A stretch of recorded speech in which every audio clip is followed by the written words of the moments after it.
আসসালামু আলাইকুম, সবাই কেমন আছেন?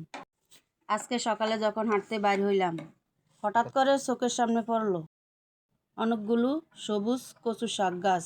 কচু পাতাগুলো দেখে মন চাইলো আজকে কচু পাতা দিয়ে কিছু একটা রান্না করব। কচু পাতাতে অনেক ভিটামিন, যা আমরা সবাই জানি। আজকে তৈরি করব স্পেশাল কচু পাতার মোড়ানো বাপা। মুরগির সুবাসে ভরে উঠুক আপনার রান্নাঘর। মুরগির মাংস কচু পাতা দিয়ে মোড়ানো বাপা। চলুন রেসিপিতে চলে যাই। এখন 1 বাটি মশারির ডাল, 1 বাটি বুটের ডাল ভিজাইলাম।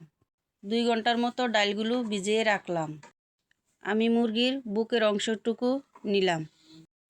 মুরগি এবং ডালগুলো পরিষ্কার করে ধুয়ে নিলাম। ডাল আর মুরগি ব্লেন্ডার করে নিব। কচু পাতাগুলো ধুয়ে নিয়েছি। ধনিয়া পাতা, কাঁচামরিচগুলো ব্লেন্ডার করে নিব। একটি প্যান বসিয়ে পেঁয়াজ কুচিগুলো বেরেস্তা করে নিব। বেরেস্তা হয়ে গেলে উঠিয়ে নিব। ডাল, ধনিয়া পাতা, মাংসগুলো ব্লেন্ডার করে নিয়েছি। একটি পাত্রে ডাল, মাংস, ধনিয়ার পেস্ট দিয়ে দিব।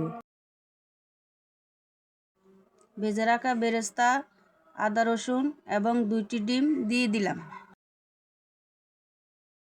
এখন পরিমাণ মতন গুঁড়া মশলাগুলো দিয়ে দিলাম। এখন একটু লেবুর রস দিয়ে ভালো করে মেখে নিব।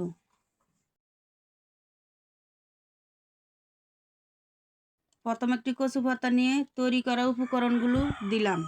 উপকরণের উপরে কচু পাতা দিয়ে একইভাবে 5টি লেয়ার করব। কচু পাতাগুলো মুড়িয়ে আরেকটা কচু পাতা দিয়ে মুড়িয়ে দিব। এরপরে সুতার সাহায্যে ভালো করে পেঁচিয়ে বেঁধে নিব। এরকম করে সবগুলো ভালো করে বানিয়ে নিব। এখন মোড়ানো সবগুলো কচু পাতা ভাপ দিয়ে নিব। মিডিয়াম আঁচে আধা ঘন্টার মতো আমি ভাপিয়ে নিয়েছি। ভাপানো হয়ে গিয়েছে, এখন নামিয়ে ফেলব। ঠান্ডা হলে সুতা সরিয়ে ছুরির সাহায্যে কেটে নিব।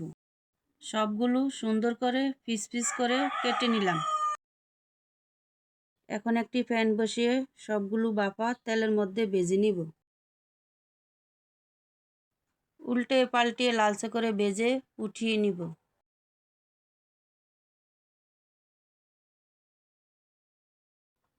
তৈরি হয়ে গেল আমার দারুণ মজার কচু পাতা দিয়ে মুরগির ভাপা। গরম গরম ভাতের সাথে একদম জমে যাবে। ভিডিওটি দেখার জন্য সবাইকে অসংখ্য ধন্যবাদ।